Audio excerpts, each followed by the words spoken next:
السلام عليكم ورحمة الله تعالى وبركاته. أهلا بكم متابعينا الكرام في كل مكان في قناتكم قناة المصرية كار.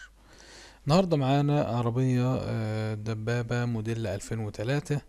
عربية زيرو دواخل، رشة برا نظافة بس. دي طبعا لو انت عاوز بتدور على حاجة فلوسها حنينة شوية، وطبعا ما عادش حاجة حنينة في الأيام ديت، كل الأسعار كلها بقت غالية.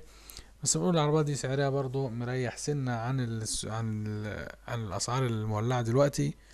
العربية ديت زي ما قلنا حضراتكم زيرو دواخل، فيها طقم جنط وطقم كاوتش حالته فوق 80%، فيها رخصة سارية 4 شهور. عربية يعتبر حالتها ممتازة، مكانتها كويسة خالص، تشيل وتستحمل. عفشة حلوة برضو ممتازة. شاسيه زيرو مفهوش ولا نقطة لحام ولا جرام بوهية. يعني عربية في المجمل بتاعها كويسة مش وحشة. وبرضو سعرها يعني في المعقول. العربية دي مطلوب فيها 225,000. رقم التليفون للتواصل 010 6 8 4 6 6 1 1 4. رقم التليفون مرة تانية 010 6 8 4 6 6 1 1 4.